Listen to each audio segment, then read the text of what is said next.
Welcome to 69 TV. ముందుగా బులెటిన్లోని headlines.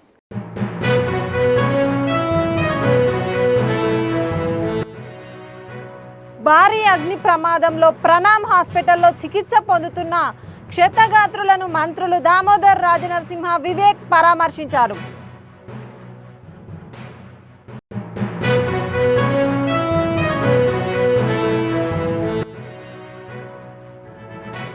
పేదలు 20 ఏళ్ల క్రితం నుంచి ఇండ్లు గుడిసెలు నిర్మించుకున్న వారికి పట్టాలు ఇవ్వాలని, రెగ్యులరైజ్ చేయాలని ఈటెల రాజేందర్ డిమాండ్.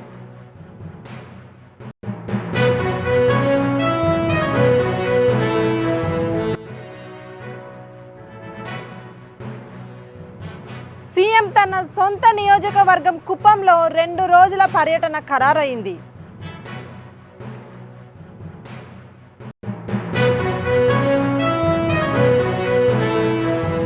బల్కంపేట ఎల్లమ్మ అమ్మవారి కళ్యాణం జరిగేలా జాగ్రత్తలు తీసుకోవాలని సనత్ నగర్ ఎమ్మెల్యే తలసాని శ్రీనివాస్ యాదవ్ అన్నారు.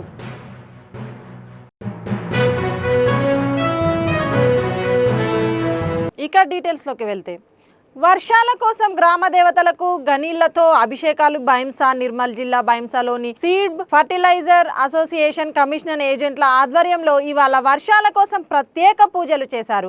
గోదావరి నది నుండి గంగా నీళ్లు తీసుకొచ్చి డప్పు వాయిద్యాల నడుమ శోభాయాత్రగా గ్రామ దేవతల ఆలయాలకు వెళ్లి అభిషేకాలు చేశారు. గాంధీగంజ్లో అన్నదానం ఏర్పాటు చేశారు. వర్షాలు సమృద్ధిగా కురిసి పాడి పంటలు బాగా పండాలని, ప్రజలంతా సుఖ సంతోషాలతో జీవించాలని ఆశించారు.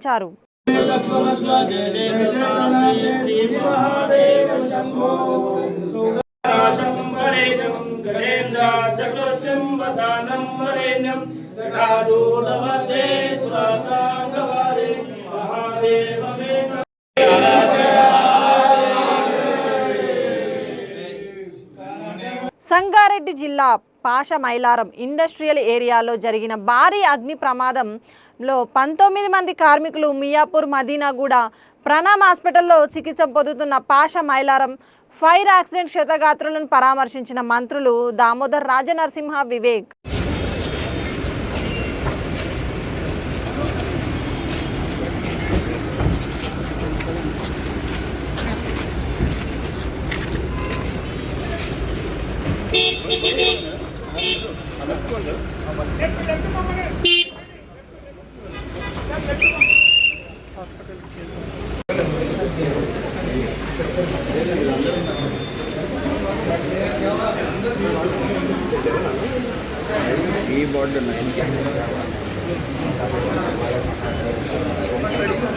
అన్న ఫోన్ సైడ్ అన్న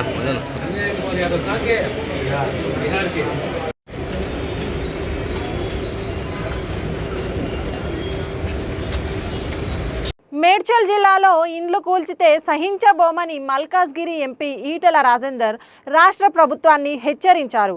పేదల బతుకులతో చెలగాటలు ఆడితే ఖబర్దార్ అంటూ హెచ్చరించారు. జవహర్ నగర్ పోరుబాట శాంపిల్ మాత్రమేనన్న ఎంపీ, తెలంగాణ ప్రభుత్వం పేదలకు అన్యాయం చేయడం ఆపకుంటే యుద్ధానికి, పేదల పక్షాన పోరాటానికి నేను సిద్ధమన్నారు. పాదయాత్రలతో పేదలకు నాయకత్వం వహిస్తానని, ప్రభుత్వంపై పోరుబాట సాగించి వారికి అండగా ఉంటానని తెలిపారు. బడాబాబుల భారతం పడతాననుకుంటే హైడ్రా పేరుతో పేదల ఇండ్లు కూల్చడం జరుగుతుందన్నారు. ఇప్పటికైనా ప్రభుత్వం స్పందించి పేదల ఇండ్లు కూల్చడం మానాలని, పేదలు 20 ఏళ్ల క్రితం నుంచి ఇండ్లు గుడిసెలు నిర్మించుకున్న వారికి పట్టాలు ఇవ్వాలని, రెగ్యులరైజ్ చేయాలని ఈటెల రాజేందర్ డిమాండ్ చేశారు.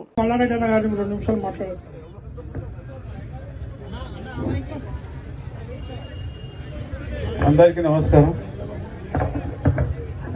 జవహర్ నగర్ భారతీయ జనతా పార్టీకి 30 ఈ యొక్క గ్రామాన్ని కాపాడింది. ఇక్కడ కొత్తగా వారితో పాటుగా బాలలింగం గారు, అప్పుడు అధ్యక్షులుగా ఉన్న సత్యనారాయణ గారు కూడా దాదాపు 30 సంవత్సరాలు అయింది.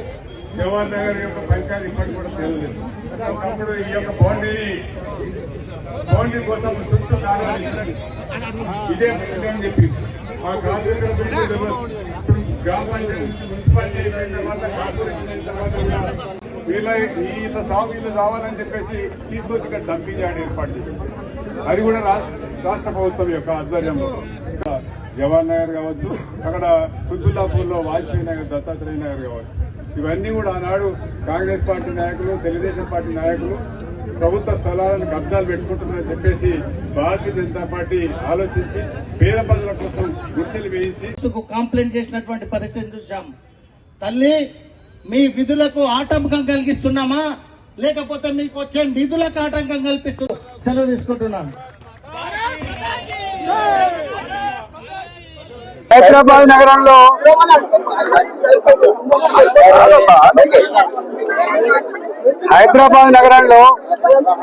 హైడ్రా దుర్మార్గాలు, రెవెన్యూ అధికారుల ఆగడాలు పేద ప్రజలకు కంటి మీద కురుకులెక్కడి చేయడమే కాకుండా పేదల ఇళ్లను కూల్చివేసి పేదల గూడును చెదగొట్టి పేదల బతుకుల్లో మట్టి కొడుతున్నటువంటి దుర్మార్గ ప్రభుత్వాన్ని చూస్తా ఉన్నాం. మేము ఇక్కడ బాలాజీ నగర్ లో, జవహర్ నగర్ లో, అరుంధతి నగర్ లో హైడ్రా వాళ్ళు రెవెన్యూ అధికారులు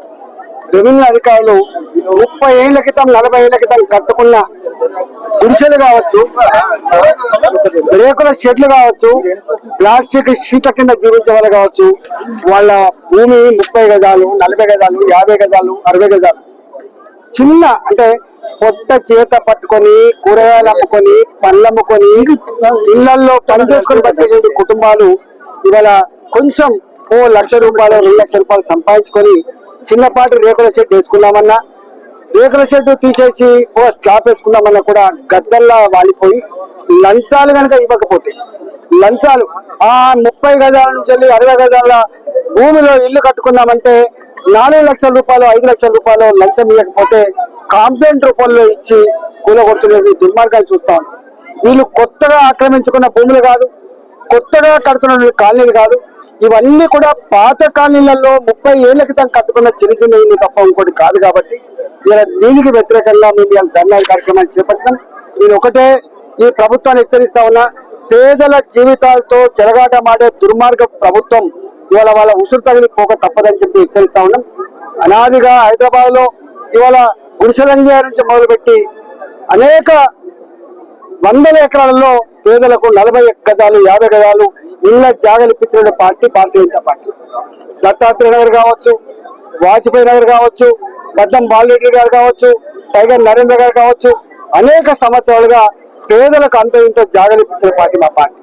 అలాంటి బస్తీలను కూలగొట్టే ప్రయత్నం చేయొద్దని చెప్పి ప్రభుత్వాన్ని హెచ్చరిస్తా ఉన్నాం. రెండవది డంప్ యార్డ్ ఉంది ఇక్కడ. ఈ డంప్ యార్డు 40 ఏళ్ల క్రితం మొత్తం హైదరాబాద్ 1.5 కోట్ల జనాభాకి ఒకటే డంప్ యార్డు. ఆ డంప్ యార్డు వల్ల చుట్టుపక్కల 20 కిలోమీటర్ల వరకు ఆ మురికి నీళ్ళన్నీ కూడా విషంతో కూడిన నీళ్లుగా మారిపోయి ఇలా బోర్లు గాని, బావులు గాని, వ్యవసాయాలు గాని, ఇలా తాగే నీళ్లు గాని విషమైపోయి జీవించే పరిస్థితి లేదు. రెండోది వాసనకి భరించే పరిస్థితి లేదు. ఇక్కడ ఆ డంప్ యార్డ్ తో వచ్చేటువంటి పురుగులు, కీటకాలు వాలిపోతే మొత్తం దుర్గలొస్తా ఉంది. వీళ్ళు సంపాదించిన పైసా వైద్యానికి పోతుంది తప్ప వాళ్ళు బాగుపడే పరిస్థితి కనపడతలేదు. ఇక్కడ దవాఖాన సౌకర్యం లేదు, ఇక్కడ స్కూల్ సౌకర్యం లేదు, తాగే నీళ్ళ సౌకర్యం లేదు, రోడ్ల సౌకర్యం లేదు, ఇక్కడ ఇవాళ డ్రైనేజ్ వ్యవస్థ లేదు. ఇక్కడ వాళ్ళ వైపు కన్నెత్తి చూసిన పాపాన పోలేదు.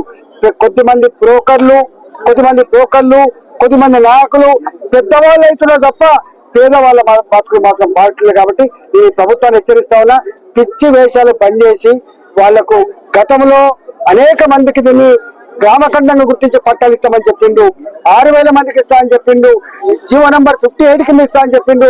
ఇప్పటికి కూడా వాళ్ళ ఉసురు పోసుకున్నారు. కాబట్టి తక్షణమే ఈ కూల్చివేతలు ఆపాలని, వాళ్ళ ఇళ్లకు వాళ్ళకు పట్టాలు ఇవ్వాలని చెప్పి డిమాండ్ చేస్తున్నా. లేకపోతే ఈ ప్రభుత్వం భర్తం పట్టడం కోసం ఉద్యమం మాట పట్టక తప్పని చెప్పి హెచ్చరిస్తా ఉన్నాం. అదేవిధంగా డంప్ యార్డ్ కూడా ఈ జిహెచ్ఎంసీలో మొత్తానికి ఒకటే డంప్ యార్డ్ కాకుండా జనావాసానికి దూరంగా 50 కిలోమీటర్ల దూరంలో 4 దిక్కుల 4 డంప్ యార్డులు పెట్టి బాలాజీ నగర్ డంప్ యార్డుని శాశ్వతంగా ఎత్తాలని చెప్పి మేము డిమాండ్ చేస్తా ఉన్నాం.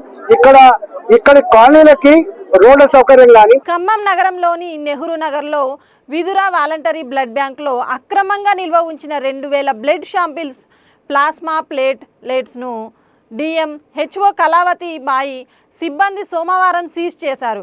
బ్లడ్ బ్యాంక్ పేరిట అక్రమంగా బ్లడ్ను విదురా బ్లడ్ బ్యాంక్ సెంటర్ నిర్వాహకులు అమ్ముకుంటున్నారని అధికారులు నిర్ధారించారు.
కుప్పం సీఎం తన సొంత నియోజకవర్గం కుప్పంలో 2 రోజుల పర్యటన ఖరారైంది. సాయంత్రం శాంతిపురం మండలం కడపల్లి వద్ద సొంతింటికి చేరుకొని రాత్రికి అక్కడే బస చేస్తారు. బుధవారం శాంతిపురం మండలంలో అధికారిక కార్యక్రమంలో పాల్గొన్న అనంతరం తుమ్మిసి వద్ద ఏర్పాటు చేసిన భారీ బహిరంగ సభలో పాల్గొంటారు. ముఖ్యమంత్రి పర్యటన నేపథ్యంలో జిల్లా అధికారులు ముమ్మర ఏర్పాట్లు చేపట్టారు. తులసి నాయనిపల్లి గ్రామము మోడల్ స్కూల్ దగ్గర ముఖ్యమంత్రి బహిరంగ సభలో పాల్గొంటారు. ముఖ్యమంత్రి పర్యటన నేపథ్యంలో ఆయన పాల్గొనే కార్యక్రమాలు నిర్వహించనున్న ప్రదేశాలను ముందస్తు పర్యటన ఏర్పాట్లలో భాగంగా కలెక్టర్ సుమిత్ కుమార్ కడా పీడీ వికాస్ మర్మత్ ఏర్పాట్లు పనులను పరిశీలించారు. తుమ్మిషి పంచాయతీ డుంకుమానిపల్లె వద్ద హెలిప్యాడ్ ప్రాంతానికి వెళ్లి అక్కడ చేయాల్సిన ఏర్పాట్ల గురించి అధికారులకు సూచనలు చేశారు. అనంతరం తిమ్మరాజుపల్లె చేరుకొని స్థానికులతోనూ టీడీపీ నాయకులు ప్రజాప్రతినిధులతో సమావేశమయ్యారు. బహిరంగ సభ ఏర్పాట్ల గురించి చర్చించారు. కుప్పం మండలం సచివాలయంలో నియోజకవర్గ పరిధిలోని వివిధ ప్రభుత్వ విభాగాలకు చెందిన అధికారులతో సమావేశమయ్యారు. ముఖ్యమంత్రి పర్యటన నేపథ్యంలో వారి శాఖల పరిధిలో జరుగుతున్న అభివృద్ధి పనులపై సమగ్ర డిపిఆర్ తయారు చేయాలని ఆదేశాలు జారీ చేశారు. ఈ కార్యక్రమంలో సంబంధిత అధికారులు తదితరులు పాల్గొన్నారు.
క్యాంప్ కమాండ్కి ఏమైనా టెంట్ ఏమైనా క్యాంప్ కమాండ్ టెంట్ అన్నా ఇక్కడే నైట్ ఉండాలి డే కూడా కంటిన్యూస్గా మార్నింగ్ 2 ప్రాబ్లమ్ చేసి లాస్ట్లో అసలు ఇంకా ఎక్కడ రెస్ట్ లేదు, ఆ బయట ఉన్న దాంట్లో ఉన్నారు camp command.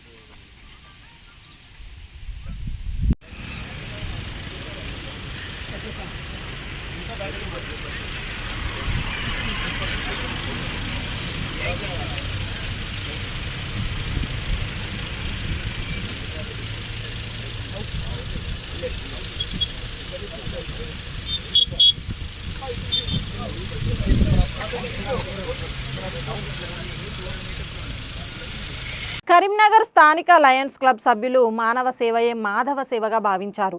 Meals on wheels పేరుతో 2 ఏళ్లుగా అనాథల అభాగ్యుల హాస్పిటల్ల పేషెంట్ల ఆకలి తీర్చుతూ పలువురు మన్ననలు అందుకుంటున్నారు.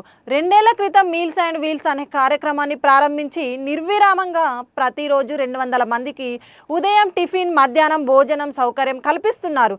మీల్స్ ఆన్ వీల్స్ ప్రారంభించి 2 ఏళ్లు అవుతున్న సందర్భంగా నిర్వాహకులను Lions Club council chairman Hanumanla Rajureddy అభినందించారు. ప్రతిరోజు ఉదయం 150 నుంచి 200 మందికి హాస్పిటల్ వద్ద బ్రేక్ఫాస్ట్ అందిస్తున్నారు. మధ్యాహ్నం 200 మందికి వరకు ఫ్రీగా భోజనం పెడుతున్నారు. హాస్పిటల్ వద్దనే కాకుండా రోడ్డు పక్కన ఉండే అభాగ్యుల ఆకలి తీర్చుతున్నారు. లయన్స్ క్లబ్ ప్రతినిధులు రోజుకు 5,000 రూపాయల ఖర్చు చేసి పేదల ఆకలి తీర్చడం పట్ల సర్వత్రా హర్షం వ్యక్తం అవుతుంది. మీల్స్ ఆన్ వీల్స్ ద్వారా కడుపు నింపుకుంటున్న వారు నిర్వాహకులు చల్లగా ఉండాలని దీవిస్తున్నారు. రాబోయే రోజుల్లో పేదల ఆకలి తీర్చేందుకు మరిన్ని సెంటర్లలో మీల్స్ ఆన్ వీల్స్ ప్రోగ్రాం చేపడతామని రాజురెడ్డి తెలిపారు. ఇంటర్నేషనల్ డిస్ట్రిక్ట్ T20G ఆధ్వర్యంలో 2023 జూలై 1 రోజు ఈ కార్యక్రమాన్ని లయన్స్ క్లబ్స్ యొక్క గ్లోబల్ కాజెస్లో భాగంగా, హంగర్ రిలీఫ్లో భాగంగా ఈ కార్యక్రమాన్ని ప్రారంభించడం జరిగింది. అప్పటి నుంచి ఇప్పటి వరకు గత 2 సంవత్సరాలుగా దాదాపుగా ప్రతిరోజు ఉదయం బ్రేక్ఫాస్ట్ 8:30కి, అలాగే మధ్యాహ్నం 12:30కి లంచ్ కూడా ఇక్కడ దాదాపుగా 150 నుంచి 200 మందికి ప్రతిరోజు అందించడం జరుగుతుంది. ఈ కార్యక్రమానికి ముఖ్యంగా ఈ కార్యక్రమంలో దాతలు, లయన్స్ క్లబ్స్లో ఉన్నటువంటి దాతలు, లయన్స్ క్లబ్లో ఉన్నటువంటి మెంబర్సు మరియు జిల్లా మన కరీంనగర్ లోకల్లో ఉన్నటువంటి మెంబర్స్ కూడా దీనికి లైన్ మెంబర్సే కాకుండా ఇతర మెంబర్స్ కూడా దీనికి ఏంటంటే సహాయ సహకారం అందిస్తున్నారు. ఇది చాలా గొప్ప కార్యక్రమం. దీని ద్వారా మనకి ఇక్కడ గవర్నమెంట్ హాస్పిటల్లో జరిగేటువంటి కార్యక్రమం చూసినట్లయితే ఇక్కడ చాలామంది మనకు అత్యవసరమైన పరిస్థితులు ఇక్కడికి రావడం జరుగుతుంది. పాపం వాళ్ళు ఎలాంటి సౌకర్యాలు లేకుండా ఉండడం జరుగుతుంది. కాబట్టి వాళ్ళను దృష్టిలో పెట్టుకొని ఇక్కడ ఈ కార్యక్రమాన్ని చేపట్టడం జరిగింది. గత 2 సంవత్సరాలుగా కృష్ణ కిషోర్ గారు కోఆర్డినేటర్గా, చీఫ్ కోఆర్డినేటర్గా ఈ కార్యక్రమానికి వారు ఎల్లవేళలా వారు సపోర్ట్ చేసుకుంటూ వారు ఏంటంటే ప్రతిరోజు దాదాపు ఇక్కడికి ఒక 10 మంది రెగ్యులర్గా 10 మంది వస్తున్నారు. 10 మంది మనకి ఏంటంటే కోఆర్డినేటర్స్ అందరూ కూడా వచ్చి ఇక్కడ సర్వ్ చేయడం జరుగుతుంది. ఇది చాలా గొప్ప కార్యక్రమం. వారికి వచ్చేటువంటి మెంబర్స్ అందరికీ కూడా నా యొక్క హృదయపూర్వకమైనటువంటి ధన్యవాదాలు తెలియజేస్తున్నాను. గత సంవత్సరంలో నా ఆధ్వర్యంలో స్టార్ట్ చేయబడి ఈ సంవత్సరంలో లైన్ ఎన్వి రావు గారు డిస్ట్రిక్ట్ గవర్నర్గా వారి ఆధ్వర్యంలో కంటిన్యూ చేసుకుంటూ వచ్చే సంవత్సరంలో కూడా డిస్ట్రిక్ట్ గవర్నర్ రాబోయేటువంటి కోదండరాములు గారి ఆధ్వర్యంలో కూడా కంటిన్యూ చేసి ఇంకా తదుపరి కూడా డిస్ట్రిక్ట్ గవర్నర్స్ ఎవరైతే వస్తారో వాళ్ళందరూ ఆధ్వర్యంలో కూడా రన్ చేయాలన్న ముఖ్య ఉద్దేశంతో ఈ కార్యక్రమాన్ని చేపట్టడం జరిగింది. కాబట్టి దీనికి ముఖ్యంగా సహకరిస్తున్నటువంటి జిల్లాలో ఉన్నటువంటి లైన్ మెంబర్సు, అలాగే నాన్ లైన్ మెంబర్సు అందరూ కూడా పేరు పేరున హృదయపూర్వకమైన ధన్యవాదాలు తెలియజేస్తున్నాను. ఇది చాలా గొప్ప కార్యక్రమం. ఆకలి అనేది తీర్చడం వల్ల ఎంతో కొంత మనకి ఏంటంటే చేసిన వాళ్ళకు ప్లస్ అలాగే దాతలుగా ఉన్నటువంటి వాళ్ళకు కూడా పుణ్యం వస్తుంది. అలాగే ఇక్కడ మనం చూసినట్లయితే దాతలకు కూడా చాలా తక్కువ కాస్ట్లో కృష్ణకిషోర్ గారు వారి యొక్క పరిచయాలతోని 2,000 రూపాయలలో దాదాపుగా 200 మందికి బ్రేక్ఫాస్ట్ అంటే ఈరోజు మనం చూసినట్లయితే ఒక్కరికి మనం బయట బ్రేక్ఫాస్ట్ చేస్తే 50 రూపాయలు 100 రూపాయలు తీసుకుంటున్నారు. అలాంటిది 200 మందికి 2,000 రూపాయలతోని బ్రేక్ఫాస్ట్ అందించడం జరుగుతుంది. ప్లస్ అలాగే 3,000 రూపాయలతోని లంచ్ 200 మందికి అందించడం జరుగుతుంది. ఇలాంటి వైన్ షాప్ కృష్ణకిషోర్ గారు మీకు ఇళ్ళవేళలా ఆ దేవుడు మిమ్మల్ని రక్షించాలని కోరుకుంటూ, అలాగే మీతో పాటు ఉన్నటువంటి టీం అందరూ కూడా నా యొక్క శుభాకాంక్షలు తెలియజేసుకుంటూ ఇది ఎప్పటికీ ఎల్లకాలం జరిగే విధంగా ఈ 320G జిల్లా ప్రయత్నం చేస్తుందని చెప్పి తెలియజేసుకుంటూ ఈ గొప్ప అవకాశాన్ని నా ఆధ్వర్యంలో స్టార్ట్ చేసినందుకు అలాగే కంటిన్యూ చేస్తున్నందుకు నా యొక్క ధన్యవాదాలు తెలియజేసుకుంటూ నా పేరు line Rajireddy, now multiple council chairman. Telangana మరియు పార్ట్ కర్ణాటకలో ఉన్నటువంటి 8 డిస్ట్రిక్ట్స్లో ఈ కార్యక్రమం జరుగుతుంది. దాదాపుగా లయన్స్ క్లబ్ ఇంటర్నేషనల్ ఫౌండేషన్ నుంచి ఈ వ్యాన్స్ అన్నిటి కూడా మనం తీసుకోవడం జరిగింది. దాని ద్వారా ఈ కార్యక్రమాన్ని చేపట్టడం జరుగుతుంది. కాబట్టి దీనికి సహకరిస్తున్న వారందరూ కూడా మరొకసారి నా యొక్క ధన్యవాదాలు తెలియజేస్తున్నాను. హైదరాబాద్ ఎలాంటి ఆటంకాలు ఏర్పడకుండా బల్కంపేట ఎల్లమ్మ అమ్మవారి కళ్యాణం జరిగేలా జాగ్రత్తలు తీసుకోవాలని మాజీ మంత్రి సనత్ నగర్ ఎమ్మెల్యే తలసాని శ్రీనివాస్ యాదవ్ అన్నారు. మంగళవారం అమ్మవారి కళ్యాణం నిర్వహించనున్న నేపథ్యంలో సోమవారం ఆయన వివిధ శాఖల అధికారులతో కలిసి ఆలయ పరిసరాల్లో పర్యటించి ఏర్పాట్లను పరిశీలించారు. ఏర్పాట్లపై అధికారులకు పలు సూచనలు చేశారు. ఈ సందర్భంగా ఆయన మాట్లాడుతూ అమ్మవారి కళ్యాణాన్ని చూసేందుకు వివిధ ప్రాంతాల నుండి లక్షలాది మంది భక్తులు వస్తారని, దానిని దృష్టిలో ఉంచుకొని అందుకు అనుగుణంగా అధికారులు సమన్వయంతో వ్యవహరించి ఏర్పాట్లు చేయాలని ఆదేశించారు. తెలంగాణ రాష్ట్రం ఏర్పడిన తర్వాత కేసీఆర్ ప్రభుత్వం హయాంలో 10 సంవత్సరాల పాటు ఎంతో వైభవంగా అమ్మవారి కళ్యాణాన్ని నిర్వహించిన విషయాన్ని గుర్తు చేశారు. గతంలో అమ్మవారి కళ్యాణం ఆలయం లోపల నిర్వహించేవారని, చాలామంది భక్తులకు కళ్యాణం చూసే అవకాశం ఉండేది కాదని పేర్కొన్నారు. తెలంగాణ రాష్ట్రం ఏర్పడిన తర్వాత ఆలయం బయట భారీ షెడ్డు నిర్మించి భక్తులు అందరూ వీక్షించే విధంగా షెడ్డు క్రింద కళ్యాణం నిర్వహిస్తూ వస్తున్నట్లు తెలిపారు. అమ్మవారి కళ్యాణానికి వచ్చే లక్షలాది మంది భక్తులకు అనేక మంది దాతలు అల్పాహారము, భోజనము అందిస్తున్నారని వారికి అభినందనలు తెలిపారు. గత సంవత్సరం కళ్యాణంలో ఏర్పడిన ఆటంకాలు, ఇబ్బందులు ఈ సంవత్సరం జరగకుండా అధికారులు జాగ్రత్తలు తీసుకోవాలని చెప్పారు.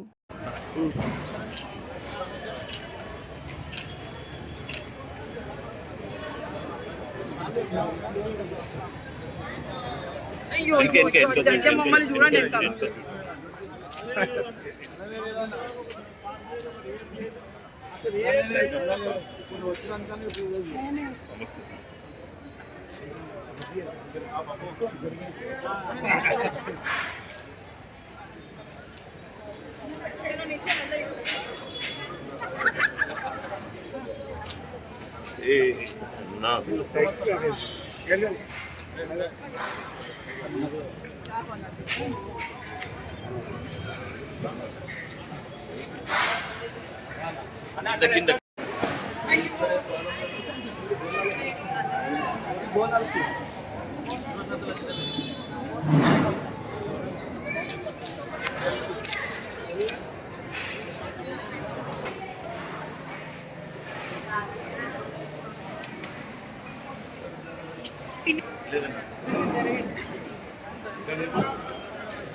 నమస్కారం.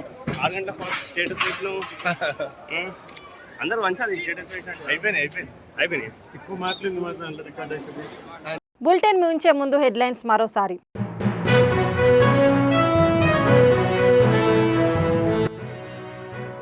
భారీ అగ్ని ప్రమాదంలో ప్రణామ్ హాస్పిటల్లో చికిత్స పొందుతున్న క్షతగాత్రులను మంత్రులు దామోదర్ రాజనరసింహ, వివేక్ పరామర్శించారు.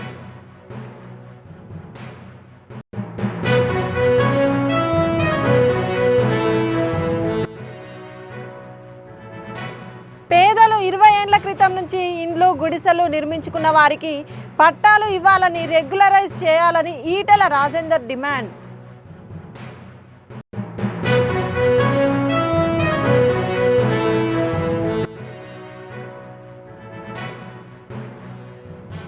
సీఎం తన సొంత నియోజకవర్గం కుప్పంలో 2 రోజుల పర్యటన ఖరారైంది.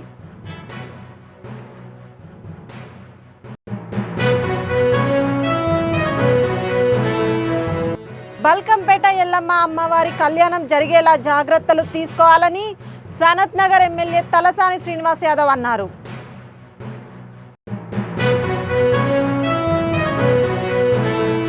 ఇవి బులెటిన్ విశేషాలు. మరిన్ని అప్డేట్స్ కోసం చూస్తూనే ఉండండి 69 టీవీ తెలుగు న్యూస్.